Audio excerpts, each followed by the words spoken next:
mañana en Telematutino 11 nos sentimos honrados de contar con la participación del doctor José García Ramírez, quien es el director ejecutivo del Consejo Nacional para la Persona Envejeciente de la República Dominicana y que lo acompaña un gran currículo personal y profesional. Es médico de profesión con la especialidad en cardiología, fundador de la Escuela de Enfermería, fundador de Promesecal, asesor de la Organización Mundial de la Salud y de la Organización Panamericana de la Salud en la creación e implementación de programas de medicamentos esenciales en la República Dominicana y en otros países también. También es maestro de la medicina, joven sobresaliente en su momento y bueno, se desempeña como presidente de la Comisión Nacional de Ética y Disciplina y miembro de la dirección ejecutiva del Partido Revolucionario Moderno. Doctor, bienvenido a Telematutino 11. Muchísimas gracias. Un placer que esté con nosotros. Estamos a las órdenes para responder dentro del marco de lo posible, doctor, sus preguntas. Gracias. Doctor, según la Oficina Nacional de Estadísticas de la República Dominicana, las expectativas de vida, tanto de hombres como mujeres, ha aumentado en el país. Por tanto, la población envejeciente es mayor que años atrás. Correcto. Esto ha ocurrido en el mundo, pero en el caso de la República Dominicana tenemos datos que dan fe de que las expectativas de vida, por ejemplo, aquí ha aumentado desde el 2000 a la fecha en más de 6 años. El promedio antes era 69 y ya estamos en 77 y 74. ¿Ustedes 77? Nosotros 74. Ya, es decir, las mujeres viven más años que en la República Dominicana. No, gracias a Dios. Bueno, entonces, doctor, mi primera pregunta es ¿cuáles son los principales desafíos ante ese aumento de la población envejeciente en el país? ¿Cuáles son los principales desafíos que tienen los envejecientes en la República Dominicana al día de hoy? Sí. Bueno, agradecer mucho la invitación al programa, que nos hacía falta. Qué bueno. Sí, porque uno muchas veces se cansa de trabajar mucho y no difunde lo que hace. Ya. Y eso, lógicamente, cuando tú no difundes una obra, esa obra aparentemente no se ha hecho. Así es. O se puede perder en el tiempo. Para el año 1960, la expectativa de vida del dominicano era de aproximadamente 49 años. Wow. Días más, días menos. Ya. Sin embargo, a 2025 tenemos una expectativa de vida de 77 años para las mujeres y 74 años para los hombres. Eso quiere decir que nosotros hemos cambiado, mejorado la expectativa de vida en más de 25 años. En más de 25 años. En eso somos una de las naciones de América que hemos tenido el mejor índice de desarrollo en ese aspecto. A pesar de todos los conflictos, a pesar de todas las negatividades, a pesar de todas las pobrezas, sin embargo, nosotros hemos logrado una expectativa de vida sumamente importante. Y se proyecta que para el 2030 todavía estemos mejor, a pesar de los pesares. Sí, para el 2030 se calcula que la expectativa de vida al nacer deberá haber mejorado 2 años. Así es. Entonces, una de las políticas planteadas desde el punto de vista social del gobierno dominicano. Ok, ¿y en qué se está haciendo, doctor, para proteger a esa población? Primero, porque hay mucha desprotección. Debemos entender que el sistema de seguridad social de la República Dominicana, vamos a decir que es muy joven y que hay mucha gente que todavía está afuera. Y los que están adentro, bueno, pues tienen algunas limitaciones, producto de que si la persona vive más, pues necesita más recursos, más acompañamiento en su vida, en las necesidades básicas, sí. Salud, vivienda, entre otras cosas. Entonces, ¿qué está haciendo el Consejo Nacional para la Persona Envejeciente para acompañar a esa población? ¿Y a cuáles sectores, es decir, cómo ustedes le llegan a la gente? Sí. ¿O cómo la gente llega donde ustedes? Mira, en el país disponemos de un sistema, es el SIUBEN, el Sistema Único de información sobre el ciudadano en los aspectos socioeconómicos. El SIUBENI es una especie de calificadora de los riesgos de edad, de las edades correspondientes, sobre todo después de la adultez. Nosotros tenemos en el país actualmente 40 hogares de día. ¿Qué es un hogar de día? Un hogar de día es una instalación donde concurren varios profesionales de la salud, profesionales de la conducta, profesionales de la enfermería, etcétera. Y entonces en ese hogar ese envejeciente recibe servicios que son servicios de salud, alimentación, recreación y además también servicios de apoyo a necesidades sociales. Tú mencionabas ahorita la Ley de Seguridad Social. La Ley de Seguridad Social contempla un aspecto que nosotros lo estamos llevando a cabo de manera bastante aprovechada, que es la implementación de la ley de la pensión solidaria. Pensión solidaria. Pensión solidaria es un producto de la Ley de Seguridad Social. También nosotros tenemos en ese aspecto los entrenamientos que reciben los envejecientes en los hogares de día. ¿Para hacerse autovalente o...? Ahí nosotros le proveemos seguridad, le proveemos alimentación, medicación, tienen recreación, comparten, aprenden a manejar un celular, los que no lo saben, aprenden a hacer cursos de manualidades, hacen ferias de productos que ellos mismos elaboran y resulta ser una especie de sala de cuidado de niños.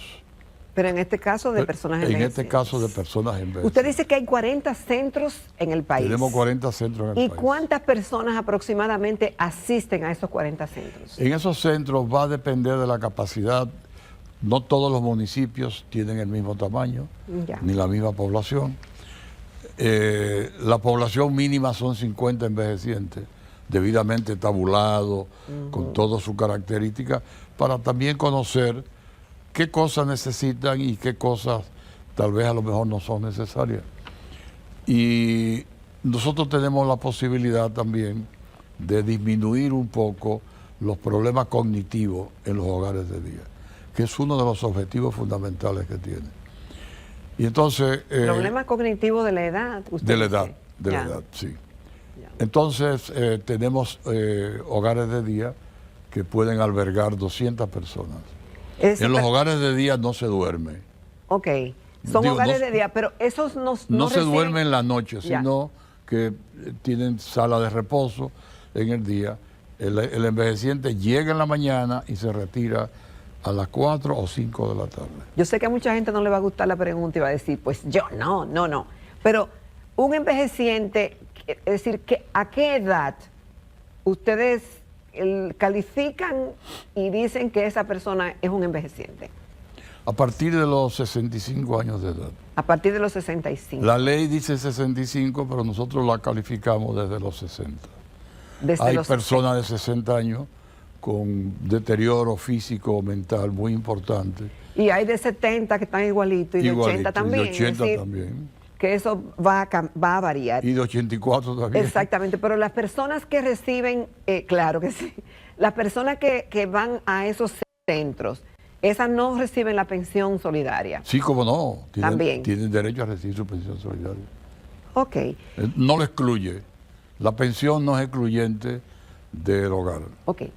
Pero además de la pensión, que no sabemos a cuántas personas le llega la pensión. Te puedo decir que la pensión ahora mismo la están recibiendo 71,000 personas. 71,000 personas. Sí. Ok. Entonces, hay muchas personas. Es una pensión de 6,000 pesos mensuales. Sí. Y aclaro, porque las pensiones han traído alguna que otra diferencia. La condición fundamental para recibir una pensión solidaria tiene que ser, en el caso de la edad de los envejecientes, tienen que tener 60 o más años de edad y tienen que tener un régimen de vulnerabilidad importante, significativo. Ok. Pero por el porcentaje de la población que ya es envejeciente y por los datos que otras instituciones arrojan Sí. de la pobreza en la República Dominicana, aunque se ha estado haciendo un trabajo, hay personas que no están en esa cobertura. Y hay otros que aunque no necesiten quizá la cobertura económica, sí es bueno concientizar a los familiares y a la propia persona de la condición de su edad. Entonces, ¿qué hace el Consejo para concientizar a la población envejeciente, a los familiares que le acompañan y a la sociedad en sí, de inclusión a estas personas? Ok, nosotros tenemos un departamento de educación y un departamento legal que todos los días están impartiendo charlas sobre la ley, los derechos y los deberes en toda la geografía nacional. Alrededor de un hogar de día no solamente se mueven los envejecientes, que son los beneficiarios de los servicios, sino también un personal profesional, abogados, sociólogos, psicólogos, que tienen la finalidad de educar a la población sobre derechos y deberes con respecto a la ley. ¿Usted puede socializarnos con el gran público algunos de esos derechos y deberes? ¿Cómo no? Entre los derechos está recibir una pensión solidaria. Entre los derechos está recibir una alimentación adecuada. Entre sus derechos están el recibir medicamentos para manejo de sus enfermedades. Entre sus derechos están la de ser calificados para ir a un asilo. O sea, a un asilo no va cualquier persona, que aquí estoy yo vine, no. Esa persona tiene que ser calificada debidamente. Y además de eso, diagnosticarse el grado de trastorno cognitivo que tiene para determinar si es o no sujeto de internarlo en un asilo. ¿Cómo usted siente que es en la República Dominicana? Porque yo sé que es un estudioso del tema. Sí. El tema de la inclusión de las personas envejecientes, la actividad productiva, a la inclusión en la familia, la relevancia que tiene, y al no descartar a una persona por la edad. ¿Cuál es la experiencia dominicana, cómo usted nos ve, cómo se ve aquí con relación a otros países? Mira, nosotros, en el aspecto del edadismo, que es como lo calificamos todo para englobarlo, aquí hay mucha resistencia a darle trabajo a la persona adulta mayor. Hay mucha resistencia. Mucha resistencia. Ya. Resistencia dentro del Estado, fuera del Estado, en el sector privado. O sea, los generadores de empleo no son muy generosos con los adultos mayores. Nosotros hemos estado luchando incesantemente para que eso se produzca. ¿Y ya se han producido algunos avances? Sí, hemos ido avanzando. El año pasado nosotros logramos eliminar una barrera que tenían los médicos para poder ir a concursar para una plaza de médicos residentes. Tenía un tope de 45 años y se presentó un candidato que tenía 70. El candidato fue rechazado, llegó hasta nosotros y nos pidió que revisáramos. Nosotros revisamos y en realidad aquí hay demasiado tope de edad para emplear a los envejecientes. En el caso de él logramos quitar esa cláusula de un reglamento del Colegio Médico Dominicano y de Salud Pública. Y se le dio la oportunidad y para este año en el concurso ya eso no existe. Entonces esa es una victoria pequeñita si tú quieres, pero es una victoria. No, pero muy discriminatoria, porque nosotros hemos tenido aquí un presidente de 94 años y además con discapacidad visual. Por lo tanto, la edad no debe ser una limitante para una área y para otra no. Es decir, para un presidente no y para un médico sí, entonces no. Yo tengo una anécdota. Compártala con de nosotros. Allá de CONAPE. Tengo un amigo que caminábamos juntos ahí en la pradera en los años 18, 19 y 20. Entonces él ve en el periódico que me nombraron como director de CONAPE. Y fue a visitarme. Y entonces él me explica, después de los consabidos saludos, me dice, mira García, tú sabes que mi negocio era una panadería y el COVID se la llevó. Ay, padre. Y yo estoy desempleado y tengo limitantes económicas. Económicas, sí. Ya. Y yo quisiera conseguir un empleito por aquí. Entonces yo trato de explicarle los límites que le pone. Y él me dice, pero tú eres más viejo que yo. y ahí lo mató. Tú eres más viejo que yo y eres el director de aquí. Exacto. Respuesta mía, ¿tú sabes cuál fue? ¿Cuál fue? Llamé a la secretaria y le Venga dije, mañana. No, y le dije, tómale la cédula y mañana llámalo para nombrarlo en tal sitio. Ahí está trabajando con nosotros. Excelente trabajador, quiero que sepa. Eso es una gran experiencia. Qué Sí. bueno. Y usted habló que usted camina y demás. Entonces vamos a hacer, con su permiso, una pausa y en breve retornamos. Y la siguiente pregunta es la importancia, señores, de tener una vejez activa y saludable en la sociedad dominicana y lo que eso significa. Si están trabajando y promoviendo desde el CONAPE ese tipo de actividades. En breve regresamos. Continuamos en Telematutino. Esta mañana nos acompaña el doctor José García Ramírez, quien es el director ejecutivo del Consejo Nacional de la Persona Envejeciente. Y todos tenemos, si estamos rumbo a la ruta, vamos a ser envejecientes en algún momento, si Dios así lo permite. Es un privilegio. Si no, es un privilegio, y si no, tendremos que acompañar a nuestros padres y familiares, amigos y a la propia sociedad que va en esa ruta. Doctor, la importancia del cuidado y el trato justo al envejeciente. ¿Con qué usted se ha encontrado? Porque de vez en cuando surgen denuncias, a veces hasta de los propios envejecientes, de parte de cómo la familia o los margina o no le dan el tratamiento adecuado. ¿Trabaja el CONAPE en una concienciación de la sociedad al trato justo de esa persona que en un momento determinado, bueno, algunos son envejecientes y tienen una vida laboral vigorosa, otros no? Cada caso es particular, pero particular, sí. ¿Qué hace CONAPE en ese sentido para mejorar el trato a los envejecientes? Mira, la mayor parte de las actividades nuestras, nosotros las programamos y tratamos de manejarlas como programas evaluables, tanto por funcionarios nacionales o por organismos internacionales que quieran evaluarlo. En ese sentido, en los últimos 4 años, del año 2020 a la fecha, se han producido alrededor de 3.000 denuncias. 3.000 de denuncias. maltrato a las personas, a los adultos mayores. ¿Y el maltrato proviene de parte de familiares? El lugar número 1 de maltrato lo ocupa la familia, Oh, Dios. lamentablemente. La variedad es muy dispersa. Y entonces, Sobre todo los problemas económicos, los problemas de herencia en vida, los problemas de los manejos de las pensiones de los adultos mayores. Eso es terrible. Y lamentablemente, o afortunadamente, ellos encuentran en CONAPE un receptáculo. Nosotros estimulamos a que los adultos mayores denuncien las presiones que tienen, sean de la familia, sean del vecindario, del tipo que fuera. Nosotros tenemos un abogado asignado a cada hogar de día para que los envejecientes no tengan que ir a la sede de CONAPE.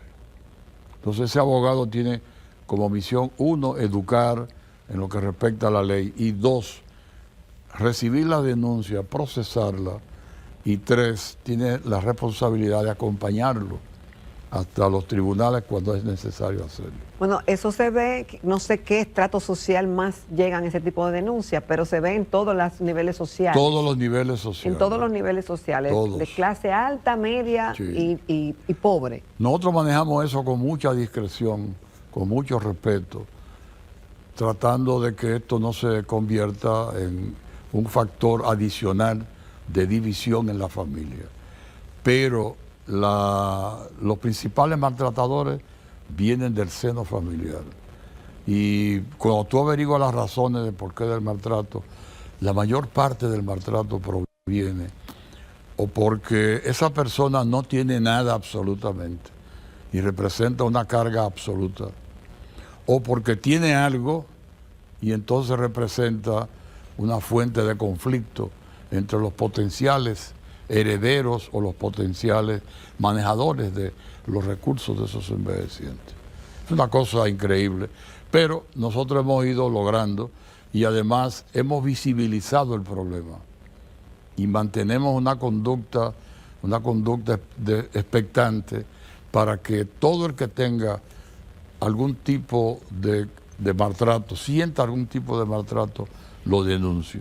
Y nosotros lo investigamos. En las sociedades orientales vemos que el adulto mayor, el envejeciente, tiene un papel preponderante en la sociedad y en la familia. Sí. Y antes en la sociedad dominicana eran referentes esas personas. Eso se perdió con el tiempo. Ahora usted piensa que se ha recuperado un poco y que el adulto envejeciente es más respetado, más valorado en el seno familiar y en la sociedad en sí. Sí, hay un sector de la sociedad dominicana que ha sido defensora a ultranza, defensora fuerte de los valores familiares. Yo pertenezco a esa generación. Ya. Y permanentemente estamos luchando por crear núcleos familiares sólidos, fuertes, porque no todo es progreso. A veces recuerdo en la literatura del segundo año del bachillerato que me tocó cursar, que decía, la civilización tiene un momento en que corroe. No recuerdo el autor, pero había una frase muy simbólica. Y entonces,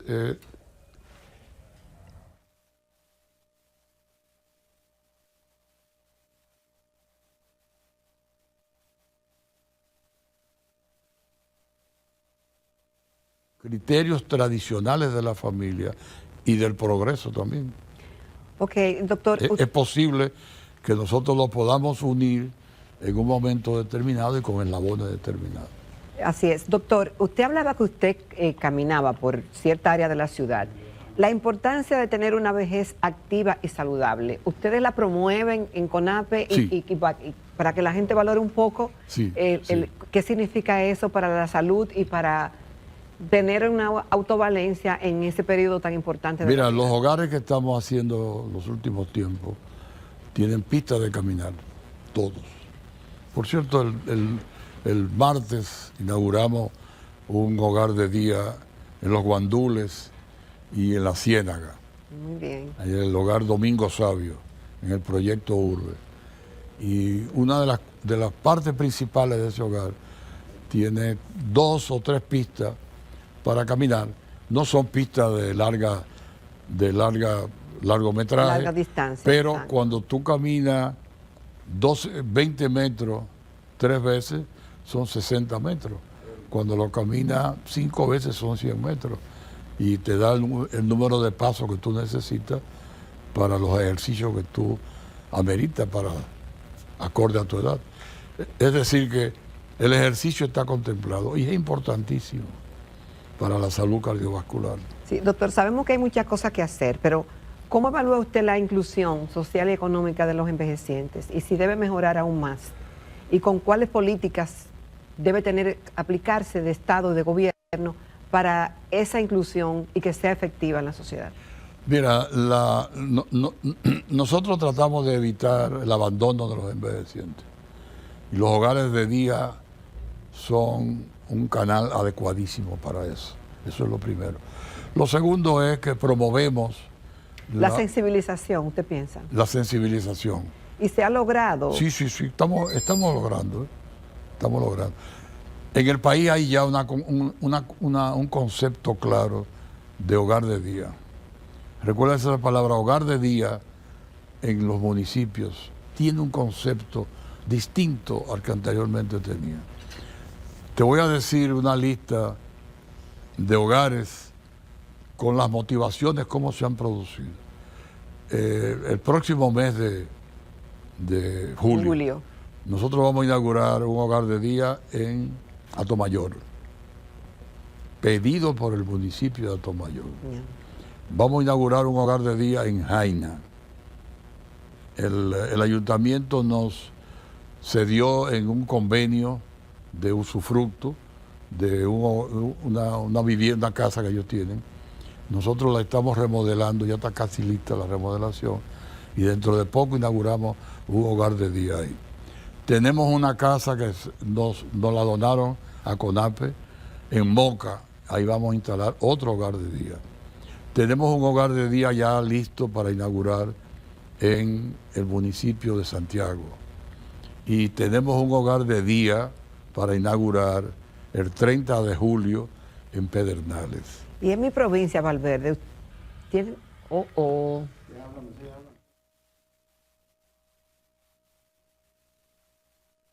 Nosotros tenemos allá uno de los asilos más nobles y humanos que tiene el país, en Valverde, que es dirigido por el señor Manuel Peralta. Ese es un hogar ese es un asilo que tiene también características de hogar de día, de los mejores del país. Doctor, ya casi para finalizar la entrevista, me gustaría que le enviara un mensaje a la juventud y a la familia dominicana con relación a la percepción social sobre la vejez. Mira, el mensaje que nosotros podemos mandar es el siguiente, a la juventud sobre todo. Envejecer es un privilegio. El que ha tenido oportunidad de vivir y de desarrollar sus características de vida, el envejecimiento es un privilegio. No está exento de riesgo, todo lo contrario, pero sigue siendo un privilegio. Qué pena cuando veo que se muere un muchacho joven, 20, 30 años, por un accidente de motor, en uno de las famosas calibraciones que hace. Calibraciones, sí. Sí. Qué pena me da cuando se muere un joven en un intercambio por problemas de asalto y de violencia. Me da muchísima pena. Entonces, envejecer es noble, es importante y además también es deseable. Así es, doctor. Se lo digo yo que he vivido ya todas las etapas de la vida y que la única etapa que me falta es la de la muerte. Pero esa no la determino yo. No, esa la determina el Creador. Esa está determinada por el Creador. Y cuando llegue, ojalá que esté yo en las mejores condiciones para recibirla. Así es. Yo quisiera que nos diera alguna información final del CONAPE, dónde está ubicado, dónde las personas pueden llamar para, si quieren charlas, si quieren saber más sobre los derechos y deberes, y bueno, y ese acompañamiento y esa orientación que es muy necesaria, y esa concientización de lo que es una persona adulta y el papel que está llamado a jugar en la sociedad, que no debe ser excluido, que debe ser incluido. Claro. Y darle la oportunidad y el lugar que merece. Calle Santiago, número 4. En Gascue. Casi esquina, Doctor Delgado. En Gascue. Sí. Okay. El teléfono de la central no me lo sé. No se lo sabe, pero ya ustedes saben, Consejo Nacional para la Persona Envejeciente, CONAPE. Yo supongo que están en las redes sociales como CONAPE. Ahí ustedes buscan la información, llamen, hagan valer sus derechos, reclamen y bueno, ojalá que ese acompañamiento... Pero déjame decirte, sí, a nosotros nos visitan diario alrededor de 300 envejecientes. Wow. Allá en la sede. En la sede. Pero nosotros tenemos un hogar de día en Los Mameyes, un hogar de día en Ciudad Juan Bosch, un hogar de día en San Lorenzo de los Minas, un hogar de día en Villamella, un hogar de día en Sabana Perdida, un hogar de día en Santo Domingo Oeste. Tenemos un hogar de día en todos los municipios cabecera del país. Bueno, eso es muy importante y bueno, en el Gran Santo Domingo ya usted ha dicho hay varios. Sí, sí. Y bueno, y en la geografía nacional, ¿no? Se están expandiendo. Hay planes bueno, usted habló que en julio... Y el que acabamos de inaugurar de Domingo Sabio. Y seguirán abriendo más. Ya usted dijo que en julio habrían nuevos. Habrían 5 nuevos. 5 nuevos. 5 nuevos. Y en lo que se proyecta del año... Del año tenemos nosotros, en el resto del año, tenemos en carpeta María Auxiliadora, tenemos en carpeta allá en Boca Chica, Boca Chica. Boca Chica, y también tenemos en carpeta Boechío en San Juan de la Maguana, y tenemos también en carpeta en Barahona, el municipio de Cabral. Bueno, fantástico. Doctor, gracias por habernos traído orientación y buenas noticias. Y el teléfono del CONAPE es 809-688-4433. Así que ya lo saben. Muchísimas gracias, doctor, y yo espero que esta sea la primera de varias intervenciones que usted tendrá aquí en Telematutino 11. Gracias. Muchas gracias. Que despedimos de aquí. Bueno, señores, gracias por la sintonía. Bueno, vamos a una pausa y retornamos con la recta final del programa.